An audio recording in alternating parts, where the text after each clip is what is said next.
right, Chad Pergram is live at the Capitol with the latest. Chad.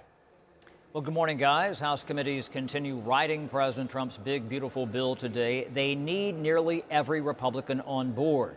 It's about the math. The president is imploring the GOP to vote yes.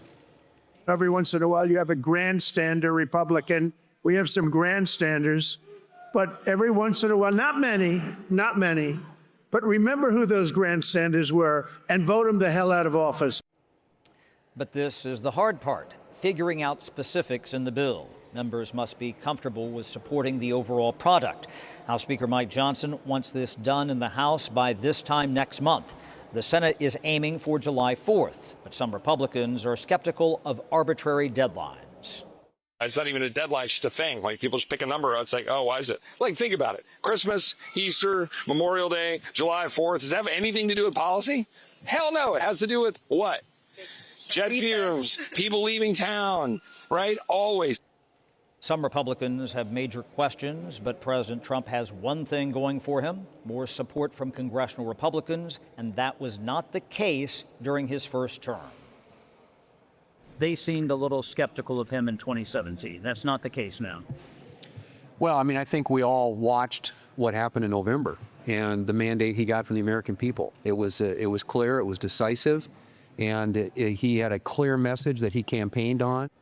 Now, the two most important committees still need to write their sections of the bill. That's the Ways and Means Committee for tax cuts and the Energy and Commerce Committee. That panel is charged with cutting a staggering $880 billion in spending. Guys?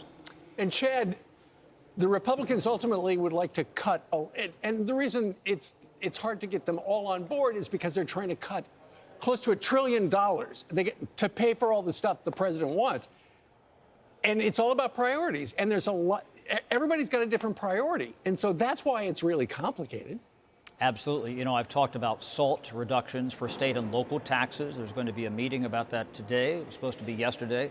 Members, moderate Republicans from high tax states like New York and Pennsylvania. I talked to one moderate Republican who said, you know, this deadline late next month is almost impossible, especially some of the provisions that they are talking about right now. And this is why we have to see pen to paper. And again, those two committees, what they're going to cut in taxes, people want to see what comes out of the Ways and Means Committee, and then the Energy and Commerce Committee as well, because they have to cut the biggest chunk of the spending. All right. Thanks so much, Chad. The one thing is pretty certain: the Democrats aren't necessarily on board. Okay, none of them. You want proof? Listen. This week marks the 100th day of Donald Trump's second term as President of the United States. It's been 100 days from hell, chaos, corruption, costs. It's chaos, one fiasco after another. In 100 days, what can a president accomplish? The last 100 days, President Trump has made Americans less safe, less prosperous, and less free. Today, I am reading into the congressional record 100 reports of corruption from Donald Trump's first 100 days in office. Trump and his administration have paved the way for the president, his top officials, and his billionaire buddies to personally feed at the trough of government corruption. So, count with me.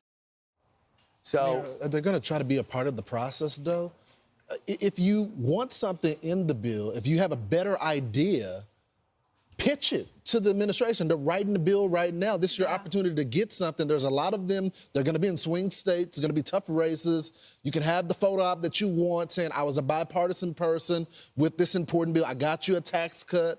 But it doesn't seem like that. They just want to do speeches on the floor that no one's watching. There were marathon speeches that, no one watched because it happened all the way until midnight last night, talking about the 100 days from hell and all the things that they hated about Donald Trump. They're doing these sing-alongs on the steps. You're right. They need to get in the room with the Republicans and mark up these bills, or this big, beautiful bill, so that we can move forward. Yeah, well, they're not gonna. I'm Steve Ducey. I'm Brian Kilmeade. And I'm Ainsley Earhart. And click here to subscribe to the Fox News YouTube page to catch our hottest interviews and most compelling analysis.